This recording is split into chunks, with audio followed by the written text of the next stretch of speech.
नमस्कार आप सभी को।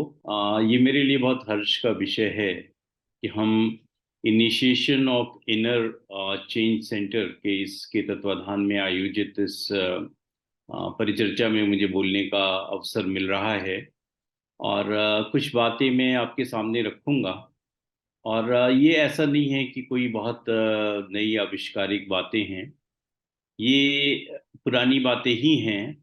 लेकिन फिर भी अगर आप इसको सुनेंगे तो वो एक जो रिट्रिएशन से माइंड सीखता है या रीइंफोर्समेंट से माइंड सीखता है, तो आपको बहुत सारी चीज़ों में मुझे लगता है कि कहीं ना कहीं कुछ मदद मिलेगी या कुछ इंसाइट्स मिलेगी। अपने आप को कुछ सवालों के उत्तर मिल सकते हैं।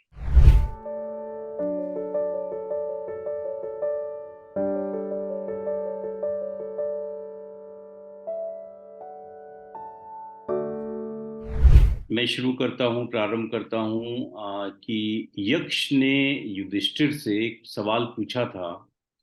What makes sunshine every day? सूर्य किस तरह से क्यों प्रतिदिन चमकता रहता है, या उसका क्यों प्रतिदिन उदय होता है? और वो वही जो दिनचर्या है वो उनकी रहती है, और वो हमेशा ही जो है वो अपने अपने कार्य में या अपनी तेजस्विता में कभी भी कहीं पर भी कोई बाधा नहीं आती है।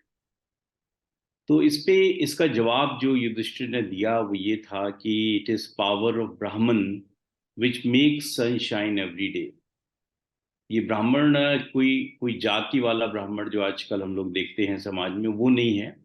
बल्कि ये वो ब्राह्मण है जो नॉलेजेबल है, अपने धर्म को फॉलो करता है, ट्रुथ को फॉलो करता है, और जिसके जो कर्म हैं वो अच्छे हैं। तो अगर हम सभी इस बात को समझें, या नॉलेजेबल का ये मतलब नहीं है कि हम कुछ डिग्रीज ले लें या विदेश में पढ़ने चले जाएं, बल्कि हम जीवन की वास्तविकता को समझें। और ये जीवन वास्तव में है क्या, और इससे संबंधित अनेक दृष्टिकोण क्या हैं।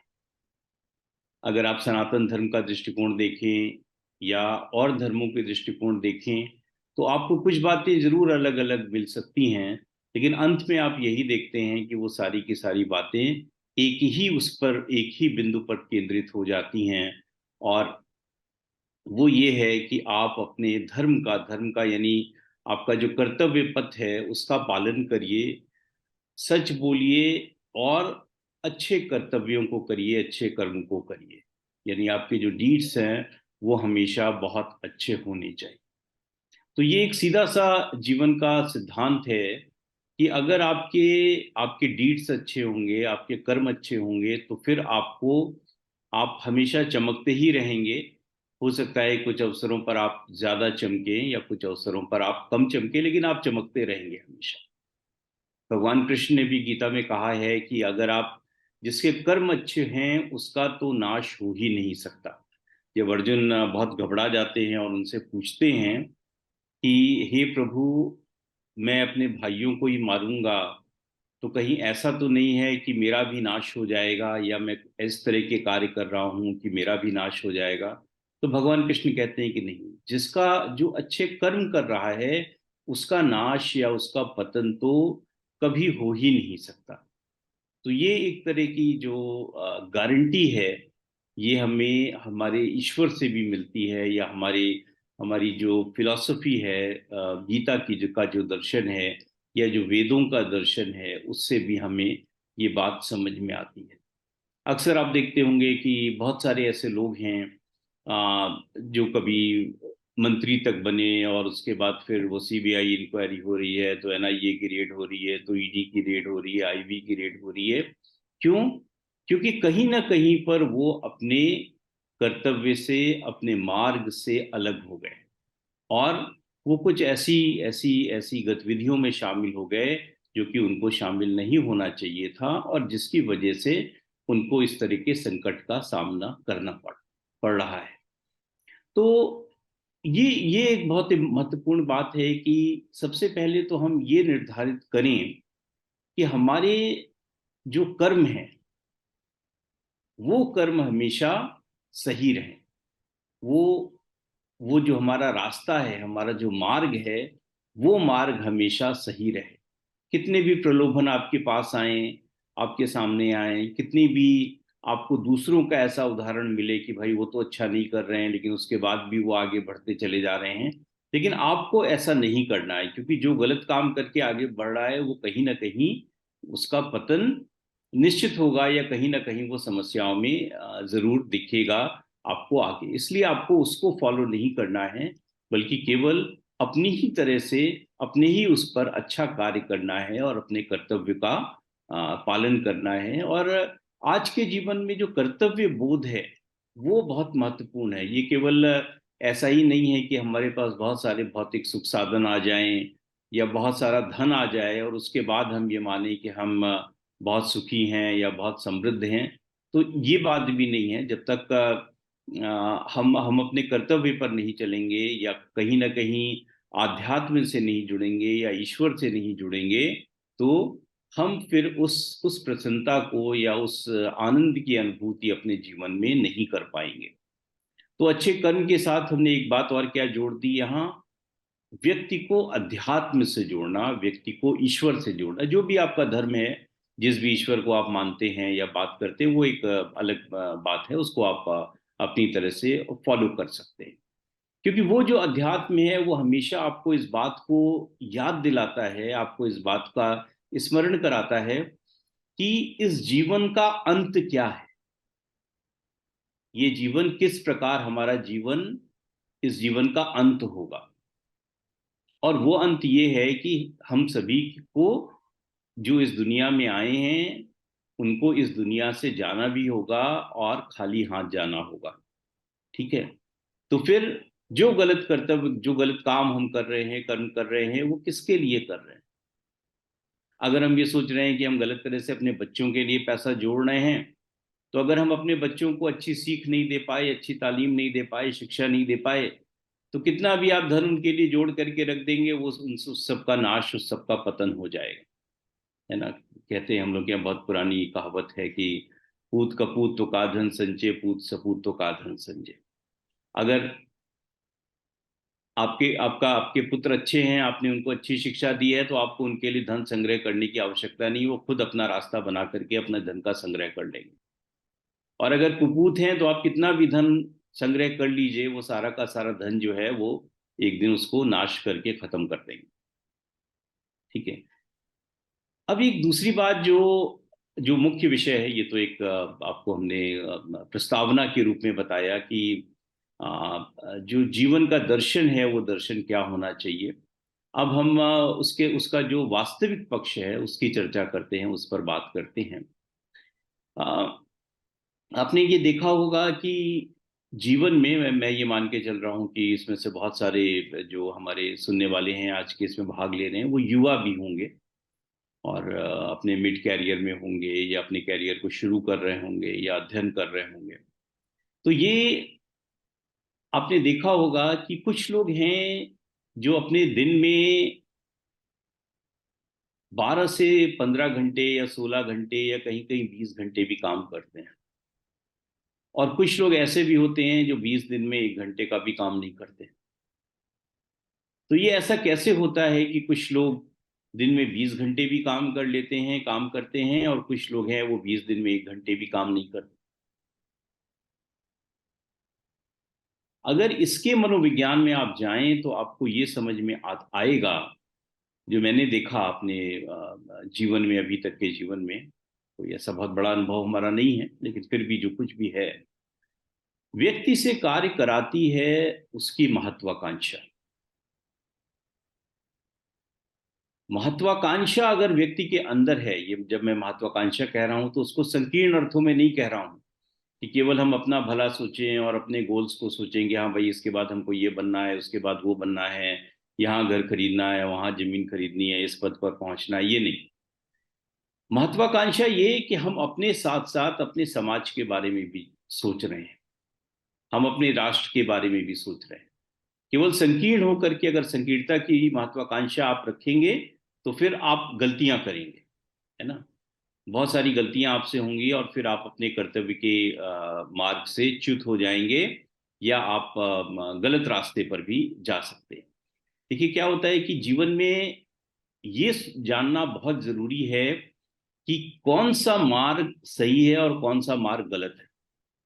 और गलत और सही के मार्ग के बीच की जो रेखा होती है, जो लाइन होती है, जो दोनों को अलग करती है, वो अक्सर हमें हमारे गलत सोचने की वजह से धुंधली हो जाती है और वो हमको दिखाई नहीं देती, और हम लोग गलत रास्ते पर चलते चले जाते हैं।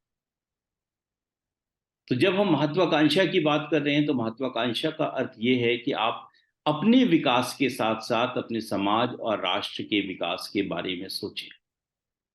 और जब आपका उद्देश्य ऊंचा होगा, जब आपकी महत्वाकांक्षा बड़ी होगी, तो वही महत्वाकांक्षा आपके लिए एक जिजीविषा का काम करेगी, और वही आपके लिए एक जज्बे का काम करेगी, और वही जज्बा आपसे कार्य करवाएगा। ठीक है। वही जो महत्वाकांक्षा है, वो आपको लगातार प्रोपेल करेगी कि आपको आपको इस लक्ष्य तक पहुंचना है,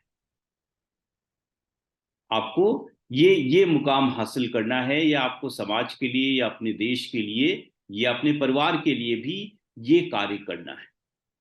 तो ये बहुत महत्वपूर्ण है कि सबसे पहली बात, विशेष रूप से जो छात्र या नवयुवक यहाँ पे जुड़े हुए हैं इस कार्यक्रम में, कि वो महत्वाकांक्षी बने, वो बड़ा सोचें, वो अपने सपनों को बड़ा रखें। जैसे बहुत पुरानी कहावत भी है कि if you aim for the moon you will land somewhere among the stars. तो अगर आप अपनी महत्वाकांक्षा ऊंची रखेंगे, तो हो सकता है, कभी कभी ऐसा नहीं होता है कि बेस्ट हमेशा नहीं होता है, कभी उससे कुछ कम पे भी आपको संतोष करना पड़ता है। तो आप अगर मून को टारगेट करेंगे तो कहीं ना कहीं सितारों के बीच में, तारों के बीच में आप जरूर अवश्य लैंड कर जाएंगे। तो ये महत्वाकांक्षा जो है, यही महत्वाकांक्षा व्यक्ति से कार्य करवाती है, व्यक्ति से व्यक्ति को उसके कर्म के पथ पर, अपने कर्तव्य के पथ पर वो उसे आगे बढ़ाती है। ठीक है। अब जब हम ये बात कह रहे हैं कि आपको how to achieve big goals, आपको बिग गोल्स कैसे प्राप्त करने हैं, तो पहली बात तो ये महत्वाकांक्षा होनी चाहिए कि हम बिग गोल्स को प्राप्त करने के लिए अपने को तैयार रख रहे हैं, अपने को मानसिक रूप से तैयार रख रहे हैं, अपना उद्देश्य वो रख रहे हैं कि हमें जीवन में एक बड़ा मुकाम हासिल करना है, व्यक्तिगत रूप से, सामाजिक रूप से और पारिवारिक रूप से भी, राष्ट्र के को मद्देनजर रखते हुए भी। और अब उसके लिए क्या सबसे सही तरीका है, इसकी खोज करना आवश्यक है, इसको समझना आवश्यक है कि कैसे हम अपने उस लक्ष्य तक पहुंचेंगे। ये अलग अलग क्षेत्रों में काम करने वाले लोगों के लिए अलग अलग होगा।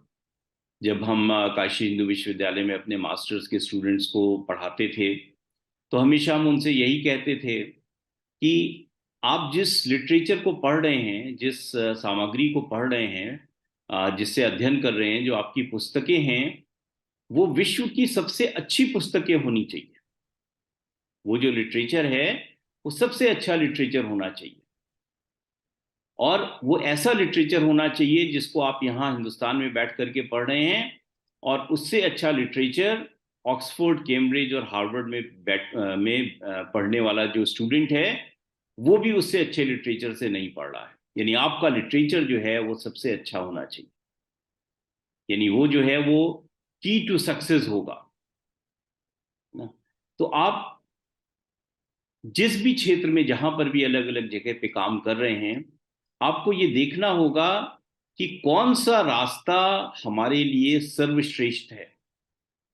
और आप जानते हैं आजकल के समय में कहा जाता है कि this is a flat world, सबके लिए समान संभावनाएं हैं, सबके लिए समान अपॉर्चुनिटीज हैं, चाहे वो यहाँ बैठा हो भारत में, या अमेरिका में बैठा हो, या इंग्लैंड में बैठा हो। और ये भी एक बहुत आवश्यक है कि बाजार की संस्कृति की वजह से हम लोग एक इंटरनेशनल कंपटीशन के सामने भी को भी एक्सपोज हो गए हैं, है ना। ये केवल अब राज्य का ही काम नहीं है कि वो हमें नौकरी दे या हमें हमारा ध्यान रखे, बल्कि ये अब जो है बहुत कुछ मार्केट ड्रिवन भी हो गया है।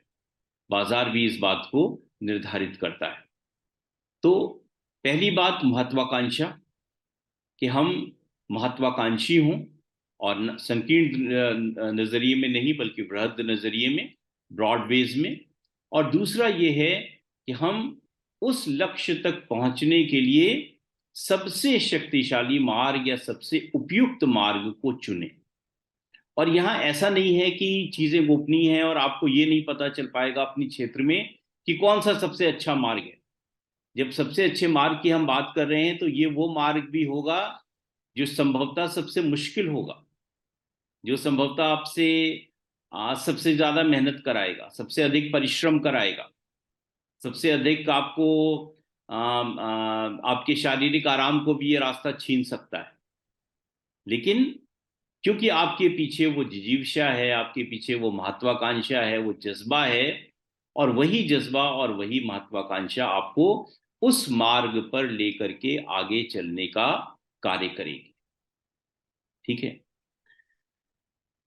आपको आपको आपके जो मीन्स हैं, आपके आपके जो साधन हैं, वो साधन जो हैं वो जो अवेलेबल बेस्ट है, जो सर्वोत्तम उपलब्ध साधन है, वो होना चाहिए।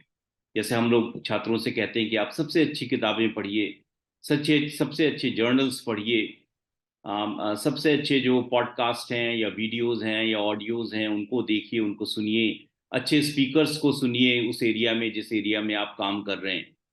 स्टूडेंट्स को ये बातें हम लोग बताते हैं, क्योंकि जैसा इनपुट होगा वैसा ही आउटपुट होगा। अगर हमारा छात्र अच्छी किताबें नहीं पढ़ेगा तो फिर उसका जो रिजल्ट है, वो कितनी भी मेहनत कर ले, अगर कोई मेड इजी से पढ़ रहा है तो वो कितनी भी मेहनत कर ले, वो 50 से 55% से ऊपर नहीं जाएगा। क्योंकि जो उसकी उसकी कॉपी चेक करेगा उसको ये समझ में आ जाएगा कि इसने कहाँ से पढ़ करके लिखा है।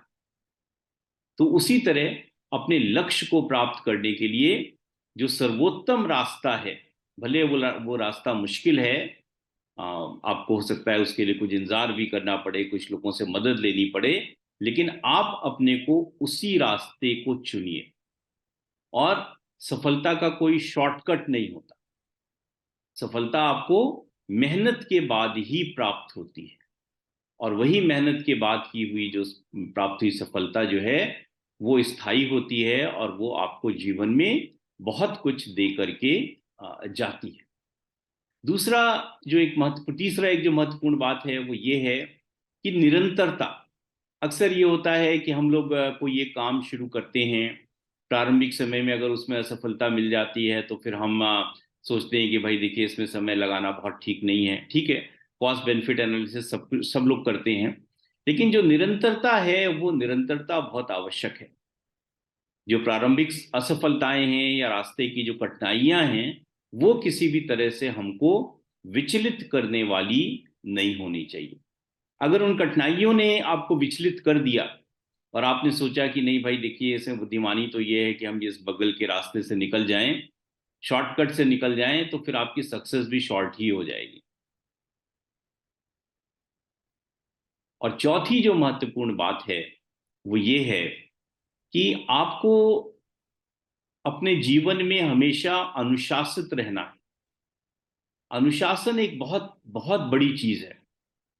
जो अक्सर ये होता है कि हमारे जो युवक हैं वो अनुशासन को फॉलो नहीं कर पाते हैं। उनकी दिनचर्या जो होती है वो बिगड़ जाती है, या वो कुछ नशीले पदार्थों का सेवन करने लगते हैं, या वो किसी तरह से कुछ जो है आप देखते हैं कि डाइग्रेशन या रिग्रेशन उनके उनके अनुशासन में आता है। तो इससे हमेशा बचने का कार्य करना चाहिए। और आप जितने अनुशासित रहेंगे जीवन में आपको उतना ही आगे बढ़ने में मदद मिलेगी, और ऊंचे जो लक्ष्य हैं वो स्थापित करने में मदद मिलेगी। और पांचवा जो एक बिंदु है वो ये है कि आप अपने को संगठित रखिए, आप अपने को ऑर्गेनाइज्ड रखिए। आपके पास जो इंफॉर्मेशन हैं, आपके पास जो डेटा है, या आपके आपके जो अपने संपर्क सूत्र हैं, या आपके जो लोग हैं, या आप पता चला कि आपके पास 500 किताबें हैं, और अगर आपको कोई इंफॉर्मेशन उससे लेनी है रिट्रीव करनी है तो आप ले ही नहीं पा रहे हैं, या आपके पास बहुत सारे नोट्स हैं फिर भी आपको कोई इन्फॉर्मेशन आप ढूंढ रहे हैं, वो इन्फॉर्मेशन वो मिल नहीं रही है आपको, या वो डेटा आपको मिल नहीं रहा है ना। तो हमें अपने को इस इंफॉर्मेशन के, जहाँ पे आपको इन्फ्लक्स ऑफ इंफॉर्मेशन है, डेटा है, उसमें अपने को बहुत ज़्यादा ऑर्गेनाइज भी रखना है। और वो किस तरह से ऑर्गेनाइज रखना है, जिस एरिया में आप काम कर रहे हैं उस एरिया में आपको किस तरह से कम हर व्यक्ति को ये होना चाहिए कि जो उसकी बेसिक्स हैं, जो उस जिस एरिया में वो काम कर रहा है उससे रिलेटेड जो बेसिक नॉलेज है, बेसिक इंफॉर्मेशन है, या अगर हम लोग एकेडमिक्स की बात करें तो उससे रिलेटेड जो थ्योरीज हैं, पर्सपेक्टिव्स हैं, पैराडाइम्स हैं, वो सब हमेशा उसके बिल्कुल टिप्स पर होना चाहिए कि जब वो चाहे तब वो उन इंफॉर्मेशंस को रिट्रीव कर ले और उसके बाद अपने काम को वो आगे बढ़ाए। तो ऑर्गेनाइज होना बहुत ज़रूरी है। जैसे मान लीजिए हम यहाँ हैं, हम दिल्ली जा रहे हैं, तो हमारे फ़ोन पे वो सारा डेटा होना चाहिए कि दिल्ली में कौन कौन लोग हैं जो हमारे कॉन्टेक्ट लिस्ट में हैं, और किन से हमको मिलना है। ऐसा नहीं हो कि वहां पहुंच करके हम सोच रहे हैं कि भाई अब इनसे तो मिल लिया है, इन्होंने मिलने से मना कर दिया, अब किससे मिलें। तो हमारे पास कोई कोई कोई कोई इन्फॉर्म्ड हमारा जो है शेड्यूल नहीं है उसके बारे में। तो ये बहुत आवश्यक है कि हम अपने को अच्छी तरह से ऑर्गेनाइज करें।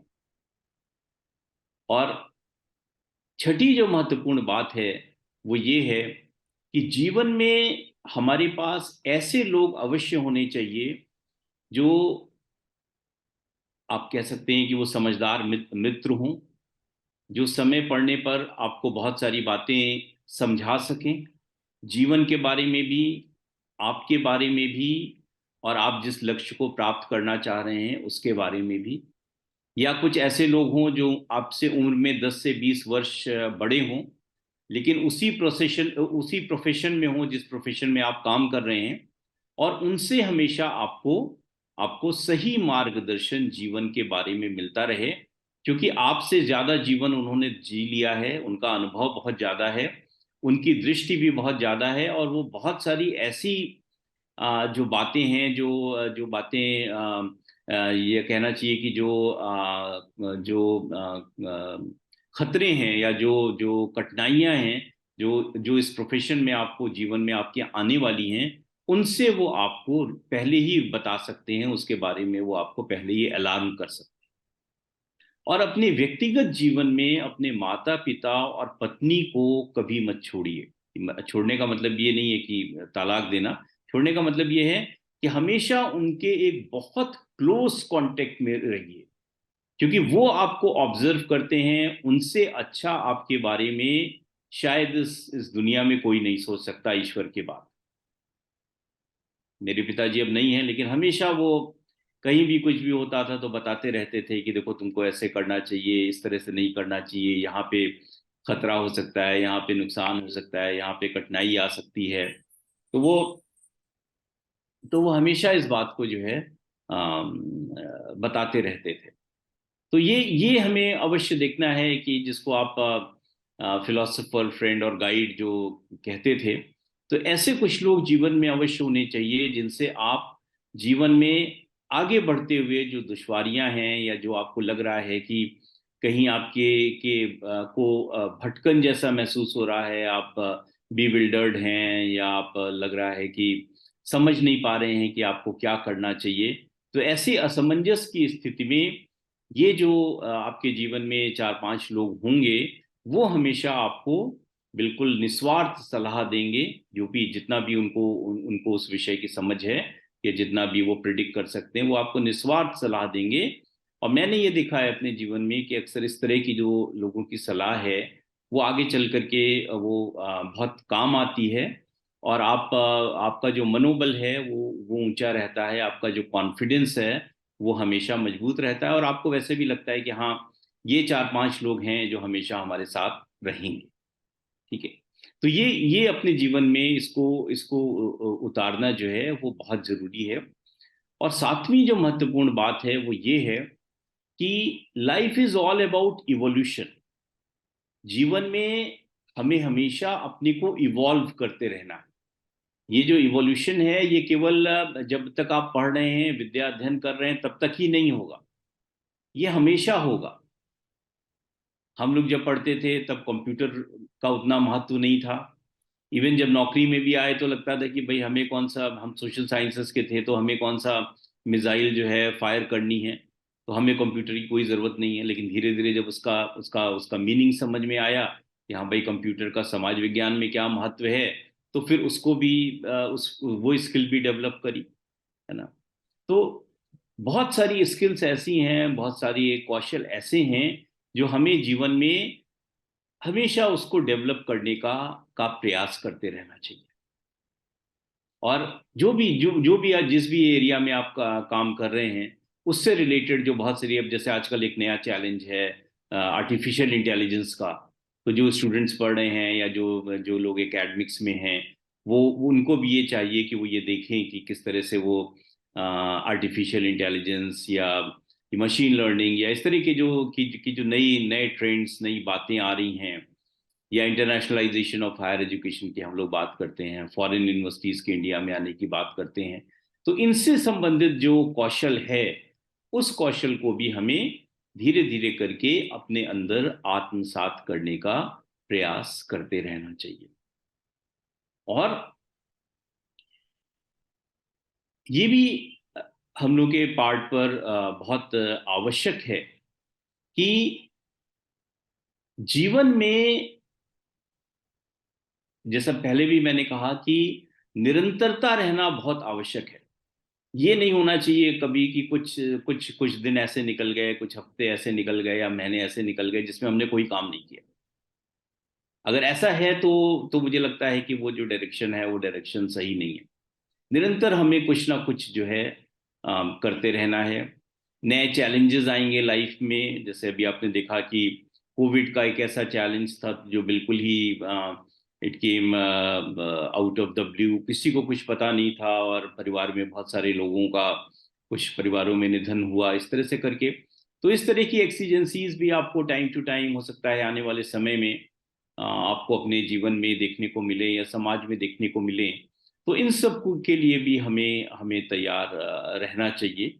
और कुछ लोग, अगर जो मुझे लगता है कि गीता पढ़ने में विश्वास रखते हैं या गीता का जो दर्शन है उसमें अगर वो विश्वास रखते हैं, तो उसको देखें, उसको पढ़ें। और जैसे भगवान कृष्ण ने भी कहा है, फिर मालवीय जी ने भी कहा है कि इक्वानिमिटी जो है, जो सुख दुखे समे कृत्वा लाभा लाभो जयो जया जयो ततो युद्धाय जिस्मम नैवम पापम वापससी। तो ये जो सुख और दुख में एक समान रहने का जो भाव है, एक समान रहने का जो कौशल है, इस कौशल को भी हमें अपने अंदर विकसित करने का प्रयास करना चाहिए।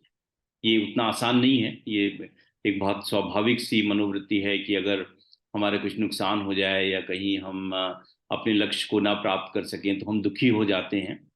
लेकिन प्रयास ये होना चाहिए कि सुख और दुख में हमें हमेशा एक भाव जो है वो बना करके रखना चाहिए, और निरंतर जो है अपने कर्तव्य पथ पर चलते रहना चाहिए। कभी कभी ये भी हो सकता है कि आपको अपना लक्ष्य ना प्राप्त हो, लेकिन अगर लक्ष्य आपको प्राप्त नहीं होगा तो आप अपने लक्ष्य के से बहुत करीब अवश्य पहुंचेंगे अगर आपने निष्ठा के साथ, पूरी ईमानदारी के साथ अपने कर्तव्य को, अपने कर्मों को किया है या उसके लिए प्रयास किया है।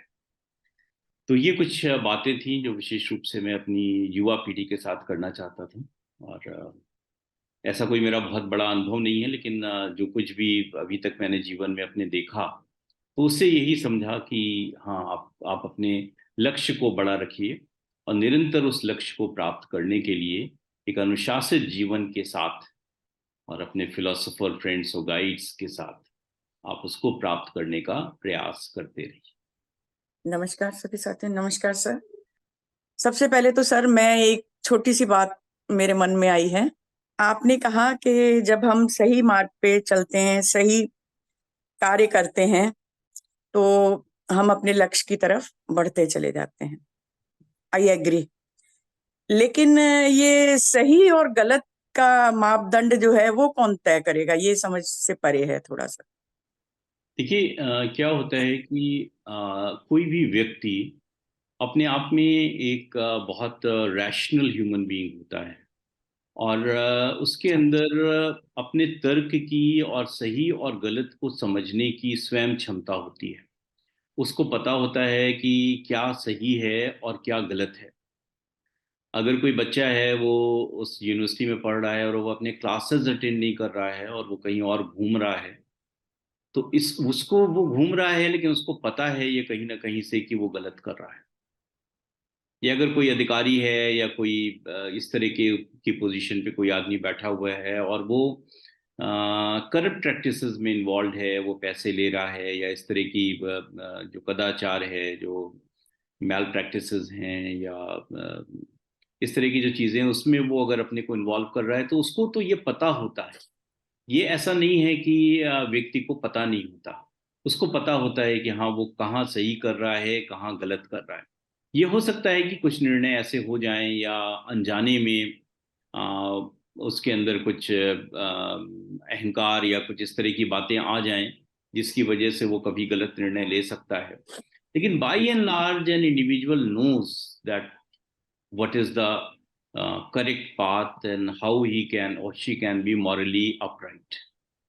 इसमें मुझे नहीं लगता है कि अगर वो कोई व्यक्ति पढ़ा लिखा है, या पढ़ा लिखा अगर बहुत ज़्यादा नहीं भी है, तो वो सही परिवेश में रहा है और उसके माता पिता ने उसको सही शिक्षा दी है, या उसकी स्कूलिंग सही हुई है, या शिक्षित है, तो वो समझ जाएगा इस बात को कि सही रास्ता क्या है और गलत रास्ता क्या है।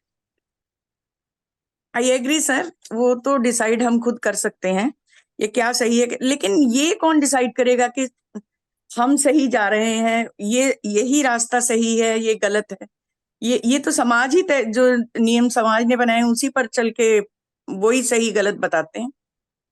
नहीं नहीं, देखिए, समाज हमेशा आपको सही रास्ता बताएगा, ये भी वो नहीं है। भाई, नहीं समाज भी नहीं तो अपने अंदर डिबेट और डिस्कशन से ही आगे बढ़ता है ना, नहीं, चर्चा। वो तो हम डिसाइड कर लेंगे, लेकिन उसी को सही समझा जाएगा ना जो समाज ने निर्धारित किए हुए हैं मैं मापदंड। इसमें थोड़ा इंटरवीन करूं। प्रोफेसर संजय ने कहा ना, कुछ ऐसे मित्रों को रखिए अपने साथ, अपने ऐसे जो आपका सही गलत का आकलन करते रहें, आपको सही राय देते रहें। तो इनका एक पॉइंट था जहां पर इन्होंने बात कही थी। जी जी। Thank you sir, thank you. बड़ा सारगर्भित, उचित और प्रैक्टिकल बातें आपने बताई। प्रैक्टिकल, बिल्कुल 100% प्रैक्टिकल है आपकी बातें। मेरा प्रश्न इससे थोड़ा लगा हुआ है, बिल्कुल एग्जैक्टली आपके टॉपिक से नहीं है। आपने कहा था सर कि गलत काम करके सफलता नहीं प्राप्त की जा सकती है। हम इस बात को बिल्कुल मानते हैं। विभिन्न धर्म हैं, हर धर्म गुरु ने अपना सही और गलत के बारे में बताया है। हम ये भी कहते हैं कि सभी धर्मों में फला फला चीजों को सही बताया गया है। तो फिर एक धर्म गुरु आकर के दूसरे धर्म को, जिसमें कि सही बातें ही कही गई हैं, उसको क्यों गलत कह देता है? जैसे कि इस्लाम धर्म के पहले वहां पे यहूदी धर्म चलता था या हिंदू धर्म चलता था।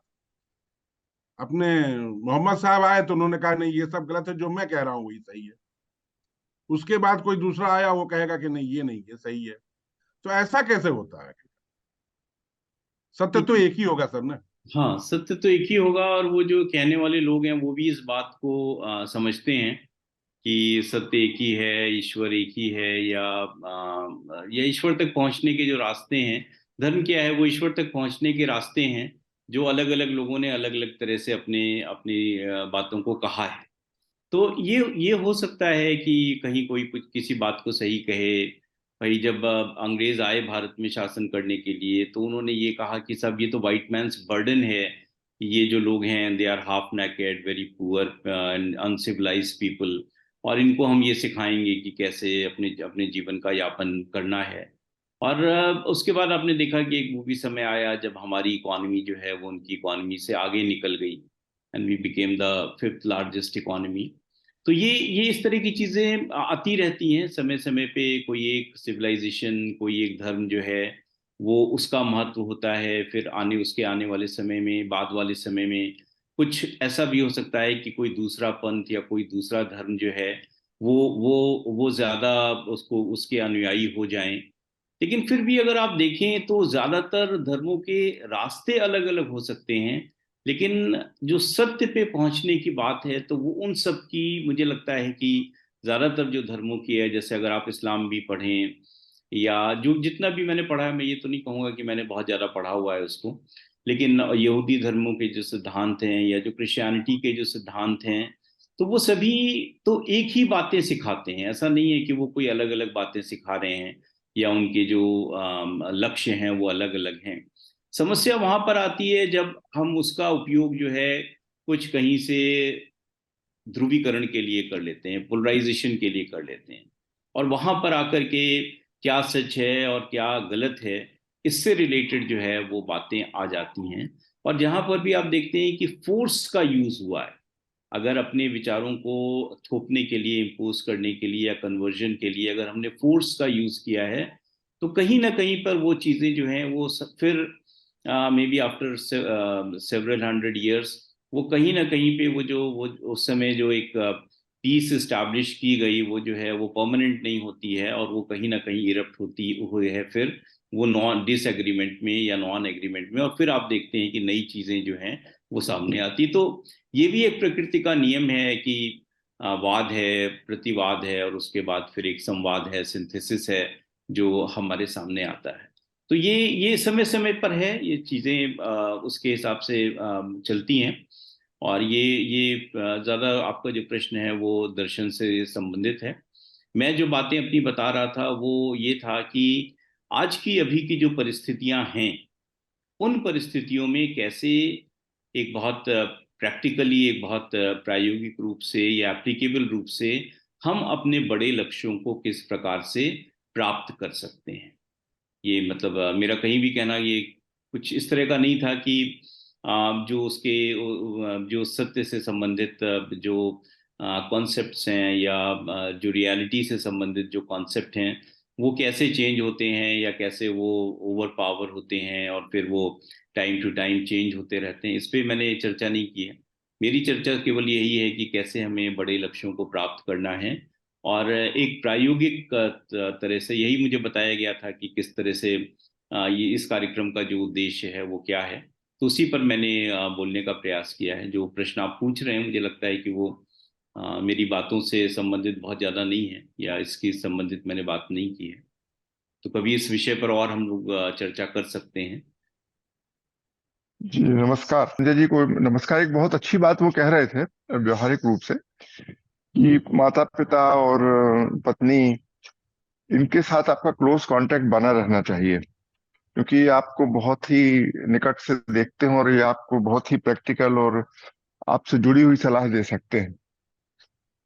लेकिन ये जो एक बहुत ही व्यवहारिक लेवल पर आजकल मैं महसूस करता हूँ कि जब हम बहुत क्लोजली जुड़ जाते हैं तो एक इंटरफेरेंस सा लगने लगता है कि जब माँ बाप को क्लोजली आप किसी चीज पे सलाह देते हैं या आप माँ बाप के रूप में दे रहे हो किसी को सलाह बच्चों को, तो ऐसा लगता है कि वो हमारे हमारे जीवन में घुस रहा है। ये प्रॉब्लम क्यों बढ़ रहा है? पहले मुझे ऐसा लगता था कि जब हम लोग छोटे थे, बच्चे थे, तो जो हमारे माँ बाप हमको कुछ बोलते थे तो हम उसको एक तरीके से सुनने के लिए तैयार रहते थे। यद्यपि कई बार वो अच्छी नहीं लगती थी लेकिन फिर भी सुनते थे। अब ये कैसे हो रहा है? मतलब आप एजुकेशन में भी है, ये क्यों हो रहा है कि बच्चे अधिकांश जगह मैं इस तरीके का प्रॉब्लम महसूस कर रहा हूँ कि सुनना ही नहीं पसंद करते वो, और उनको ऐसा लगता है कि it is an interference, not a correction but an interference. ये उनकी फ्रीडम में उंगली हो रही है, आजादी में खलल है, और उसके बहुत सारे कॉन्सिक्वेंस भी देख रहे हैं। इस पर आप क्या कहना चाहेंगे? आपके पास दोनों अनुभव है, जीवन का भी है और आप एजुकेशन में भी हैं, तो आपको बच्चों से भी बहुत सारा संपर्क मिल रहा है। ये क्यों बढ़ रहा है ऐसा? जो जनरेशन का गैप है इधर के समय में, बिकॉज ऑफ इंफॉर्मेशन टेक्नोलॉजी और ग्लोबलाइजेशन और इंक्रीज मीन्स ऑफ ट्रांसपोर्टेशन, ये जो जनरेशनल गैप है ये कॉन्सेप्चुअली बहुत वाइड हो गया है। आज का जो बच्चा है वो चैट जीपीटी की बात करता है, रोबोट की बात करता है, आर्टिफिशियल इंटेलिजेंस की बात करता है, या वो ये कहता है कि हमको तो पढ़ने के लिए यूएस जाना है या हमको पढ़ने के लिए यूरोप जाना है या हम वहीं जा कर के सेटल हो जाएंगे। तो ये ये जो गैप है उसके और उसके माता पिता के बीच में, चाहे वो एक रियलिटी की अंडरस्टैंडिंग को लेकर के हो या एक्सपीरियंस को लेकर के हो, एक्चुअली दुनिया इतनी तेजी से बदली है हाल के वर्षों में, और ग्लोबलाइजेशन की वजह से, इंफॉर्मेशन टेक्नोलॉजी की वजह से, और जो ट्रांसपोर्टेशन के मीन्स में जो सुधार आया है उसकी वजह से दुनिया इतनी तेजी से बदली है, और ज्योग्राफिकल डिस्टेंसेस इतनी जल्दी इतनी तेजी से कम हुए हैं। होमोजेनिटी ऑफ कल्चर जो है वो आई है मल्टीनेशनल कॉरपोरेशंस की वजह से, और क्योंकि आपकी इकोनॉमी इंटरनेशनल मार्केट से इंटीग्रेट हो गई है, तो बहुत बढ़िया बढ़िया बड़े बड़े पैकेजेस जो हैं वो बच्चों को मिल रहे हैं। तो ये बिल्कुल अलग दुनिया है जो आज से 20 से 30 साल पहले के जो उनके पेरेंट्स हैं, अगर 20 साल का 30 साल का गैप है, तो शायद ये चीज उन्होंने अपने जीवन में नहीं देखी। तो यहाँ पर ये मैं सजेस्ट करूंगा कि पेरेंट्स को भी, कि वो इंटरफियरिंग नहीं उनका वो होना चाहिए कि वो अपने बच्चे, अपने लड़के के या अपने बहू के या अपने दामाद के या लड़की के कैरियर में इंटरफियर करें या उनकी लाइफ में इंटरफियर करें। इंस्टेड उनका जो एक रोल होता है वो होना चाहिए कि वो कैसे अपने बच्चों की ग्रोथ को फैसिलिटेट करें, और वो फैसिलिटेशन करते समय वो उनको सही राह दिखाएं। बच्चों को जहां तक संभव है वो उसको सही रास्ते पे रखने का या अपनी बात कहने का उनको प्रयास करना चाहिए, और ये बच्चों पे छोड़ देना चाहिए कि वो उनकी कितनी सलाह मानते हैं। क्योंकि अगर कोई बच्चा है वो अमेरिका में रह रहा है, इंग्लैंड में रह रहा है, वहां रह के नौकरी कर रहा है, तो वहाँ का परिवेश, वहाँ का संदर्भ, वहाँ की परिस्थितियां अलग हैं, और जिस परिस्थिति और परिवेश और संदर्भ में उसके माता पिता रहे हैं वो अलग है। तो इसलिए माता पिता को बहुत ज़्यादा उसमें हस्तक्षेप न करके, बल्कि केवल बस एक सलाह के रूप में, और वो भी तब जब वो बच्चा मांगता है, सलाह के रूप में उसको बताना चाहिए कि मेरे जीवन का ये अनुभव है, और अगर उससे वो कुछ सीखना चाहते हैं तो वो सीख लें। और दूसरी जो महत्वपूर्ण बात है जो बच्चों के पक्ष में होनी चाहिए वो ये है कि आप जो अभी नवयुवक सुन रहे होंगे उनको ये जरूर देखना चाहिए कि वो कहीं पर भी हैं, वो कहीं पर भी नौकरी कर रहे हैं, कुछ भी कर रहे हैं, वो अपने माता पिता का हमेशा ध्यान रखें, है ना। ये आजकल तो ज्योग्राफिकल डिस्टेंस बहुत ज़्यादा रहा नहीं। 7 घंटे में आप यूरोप, 8 घंटे में पहुंच जाते हैं भारत से, 14 घंटे में आप अमेरिका वाशिंगटन डीसी पहुंच जाते हैं। तो ये और पैसे की आजकल किसी के पास जो विदेश में रह रहा है, कौन काम कर रहा है, तो उसको कमी नहीं है। तो माँ बाप अपनी तरह से अपना अपना जीवन भारत में रह करके व्यतीत कर रहे हैं, वो अपनी बात है, अपनी जगह है, लेकिन कहीं ना कहीं वो माता पिता कभी ना कभी कोलैप्स जरूर करेंगे। क्योंकि ये हमारा शरीर है, ये चल चल रहा है, लेकिन हम भले अपने को कितनी तरह फिजिकली एक्टिव रखें, अपने को फिजिकली करेक्ट रखें, लेकिन उसके बाद भी कभी ना कभी तो हर आदमी कोलैप्स करेगा। अगर उसका सडन डिमाइज नहीं होता है तो कभी ना, अगर वो नेचुरल डिकेइंग ग्रोथ होती है तो कभी ना कभी वो व्यक्ति कोलैप्स करेगा।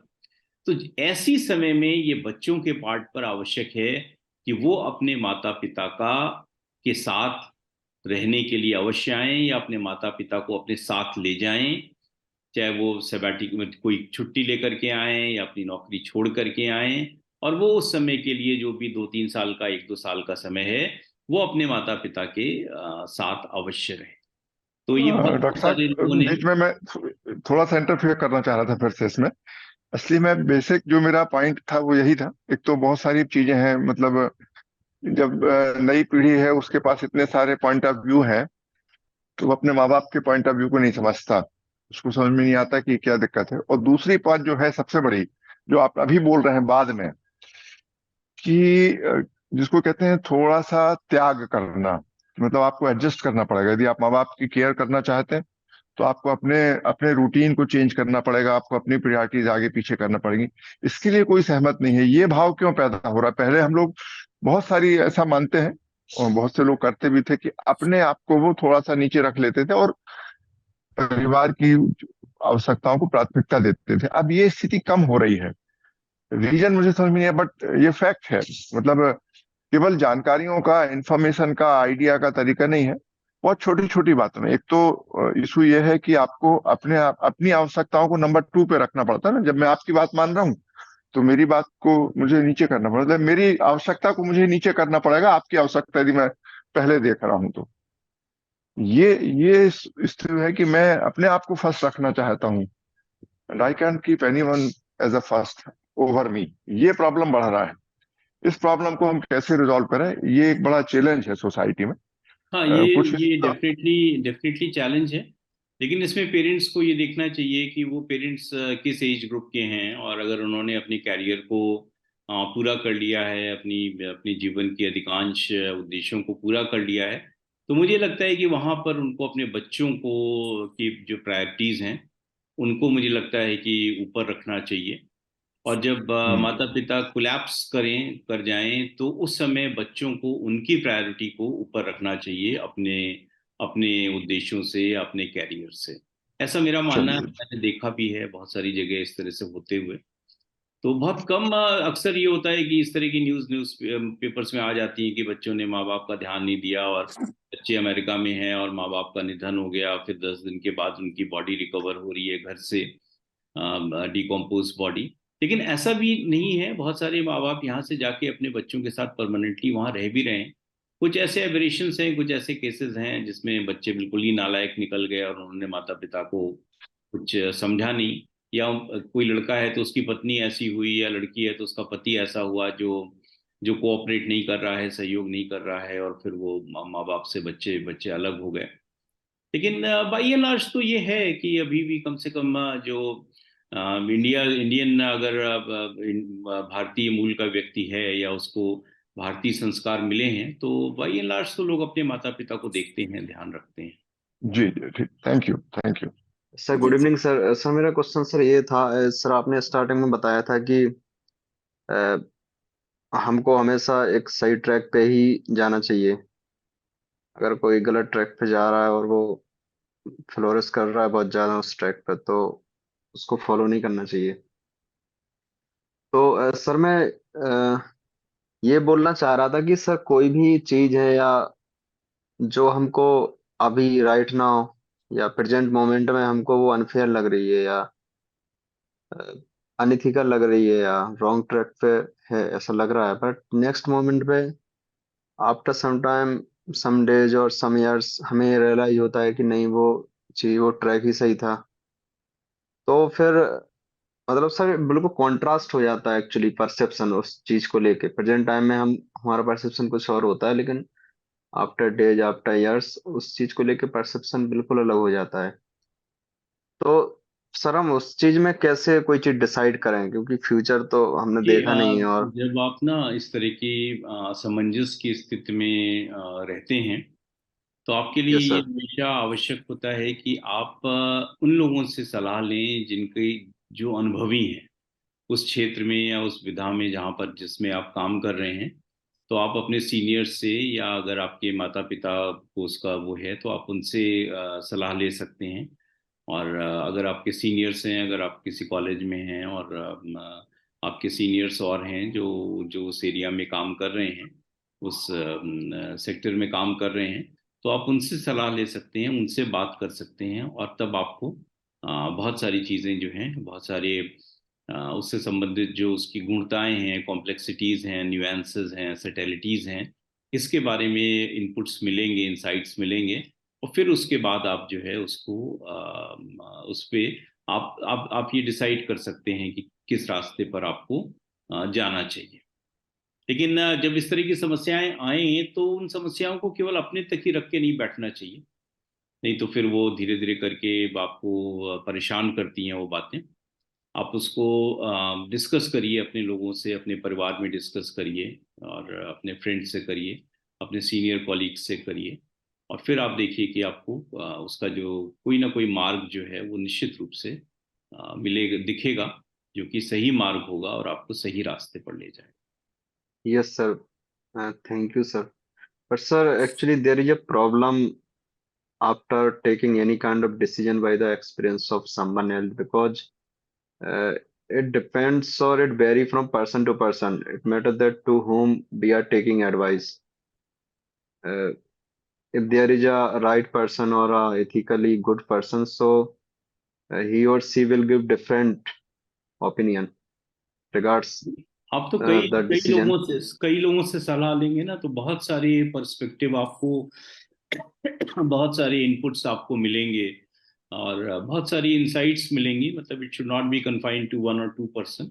आप कई लोगों से Yes, sir. उसके बारे में पढ़िए, बात करिए, तो फिर आपको जाकर Yes, के sir. अलग अलग पर्सपेक्टिव मिलेंगे और जो आपको आपके कैरियर से संबंधित जो, और इसीलिए मैंने कहा कि आपके माता पिता या आपके कैरियर के कुछ लोग जो आपको भी अच्छी तरह से जानते हैं, जो आपके Yes, आपके sir. मनोविज्ञान को भी समझते हो। होता है ना जीवन में, कुछ लोग होते हैं जो बहुत सेंसिटिव होते हैं, कुछ लोग होते हैं जो थोड़ा, उनको बहुत ज़्यादा चीज़ों का कोई फर्क नहीं पड़ता, जस्ट ये होता है कि हाँ भाई मूव ऑन कर गए, आगे बढ़ गए। तो अलग अलग लोगों का अलग अलग मनोविज्ञान होता है, सोचने का तरीका होता है। तो वो उन लोगों से भी आपको सलाह लेनी चाहिए जो आपको भी बहुत अच्छी तरह से जानते हैं, है ना, ताकि आपका जो, Yes, sir. आपके जो का जो पर्सनल फैक्टर है ना, जो उस डिसीजन मेकिंग को आपके इफेक्ट कर रहा है, तो उनको भी वो फैक्टर पता हो। अगर आप किसी बहुत ज्यादा प्रोफेशनल से सलाह लेंगे तो वो आपको प्रोफेशनल बातें बता करके निकल जाएगा। लेकिन अगर आप ऐसे किसी व्यक्ति से करेंगे जो आपसे उम्र में 10 साल बड़ा हो, जिसने आपको इवॉल्व करते हुए देखा हो, तो वो भी जानता है कि हाँ ये व्यक्ति किस परिस्थिति में किस तरह से बिहेव करना चाहेगा या किस तरह से वो काम करना चाहेगा, तो वो फिर मुझे लगता है कि वो सलाह जो देंगे वो सही सलाह देंगे। Yes, sir. Thank you so much, sir. Thank you so much. जी संजय जी नमस्कार, और सभी साथियों को नमस्कार मेरा। सिर्फ बहुत ही सहज सरल स्पष्ट और बहुत ही एक सुव्यवस्थित तरीके से आपकी बात समझ में आई। मेरे मन में एक प्रश्न आया कि ये बड़े लक्ष्य प्राप्त करने के लिए पेरेंट्स की और उसकी इनकी परवरिश की क्या भूमिका रहती है फिर? देखिए बहुत बड़ी भूमिका रहती है, बहुत बड़ी भूमिका रहती है। और जो मैंने मतलब शुरू से मैं कह रहा था, माँ बाप की बात जो कर रहा था वो इसीलिए कर रहा था कि जो पहली शिक्षिका होती है, वो चाणक्य ने भी कहा है कि वो माँ ही होती है जो बच्चे को सही तरह से चलना सिखाती है। और अक्सर बच्चे भूल जाते हैं बहुत सारी चीज़ों को। वो माँ ही है जो उनके पाँव में तेल लगा करके, तेल मालिश करके उनको खड़े होने लायक बनाती है। लेकिन एक ओवर द इयर्स हम लोग इन बातों को भूल जाते हैं। तो बच्चे तो कभी माँ से बड़े हो ही नहीं सकते, माता पिता से बड़े हो ही नहीं सकते।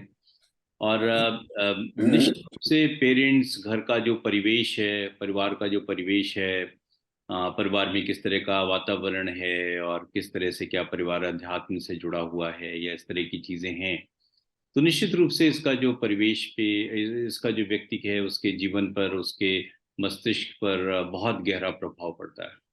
और अगर माता पिता ही का आचरण ठीक नहीं है या वो सही तरह से काम नहीं कर रहे हैं, तो बच्चा फिर यही सोचेगा शुरू में, जब उसके निर्णय लेने की या उसकी रीजनिंग के जो ग्लैंड्स हैं वो इतना डेवलप नहीं करी हैं कि भाई जो ये कह रहे हैं वही वो सही है। अक्सर आपने देखा होगा जो बहुत छोटे बच्चे होते हैं वो अपने माता पिता की तरह से ही चलते हैं, बात करते हैं, बोलते हैं, उन्हीं की वोकेबलरी, उन्हीं की लैंग्वेज को यूज करते हैं। तो ये बहुत वो है कि बच्चे का पारिवारिक परिवेश क्या है और माता पिता ने उसको किस तरह की शिक्षा दी है। क्योंकि बहुत सारी जो शिक्षाएं होती हैं वो माता पिता, वो उसको अपने परिवार से ही मिलती हैं। परिवार में जो उसका समाजीकरण हुआ है वो उसके लिए बहुत महत्वपूर्ण होता है। जैसे कहते हैं ना हम लोग कि सिखाए पूत कभी दरबार नहीं चढ़ते। जो जिनको इस यूनिवर्सिटीज और कॉलेजेस में पढ़ के बहुत ट्रेनिंग मिली होती है वो लोग दरबार नहीं चढ़ते हैं, बल्कि वो लोग दरबार चढ़ते हैं जिनको अपने माता पिता से एक बहुत अच्छी शिक्षा या माता पिता से बहुत अच्छा परिवेश मिला हो, बहुत अच्छा मार्गदर्शन मिला हो। तो माता पिता की जो जी जी परवरिश का जो भूमिका है वो तो मुझे लगता है कि बहुत, क्योंकि जो देखिए बच्चे का माइंड भी होता है वो, ये कहा जाता है, साइकोलॉजिस्ट और जो एजुकेशनिस्ट कहते हैं कि वो 8-9 वर्ष की उम्र तक ही सबसे उसका विकास हो जाता है। कुछ कुछ समय, कुछ कुछ केसेस में थोड़ा सा लंबा समय भी होता है। तो वो ऐसा समय होता है 8, 9 और 10 वर्ष का कि वो बच्चा माता पिता के साथ रहता है, परिवार में रहता है और हमारा जो भारतीय परिवेश है उसकी जो खास बात है वो ये है कि हमारे यहाँ मैरिज का इंस्टीट्यूशन है उससे बहुत स्टेबिलिटी है, और बच्चे को अपने माँ बाप का सुख समानता मिलता है। अगर आप यूरोप और अमेरिका में देखें तो एक परिवार में 3 तरह के बच्चे होते हैं। एक वो जो प्रेजेंट जो हस्बैंड वाइफ हैं उनसे, एक वो होते हैं जो हस्बैंड की अपने पहले वाली वाइफ से बच्चे हैं, और वाइफ के अपने पहले वाले हस्बैंड से बच्चे।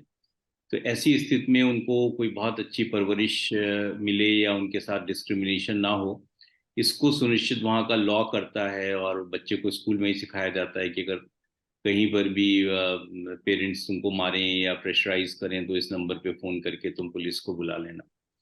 तो क्योंकि वो पेरेंट्स जो होते हैं वो स्टेप फादर स्टेप मदर, और इसकी वजह से कोई डिस्क्रिमिनेशन का या के चांसेस होते हैं।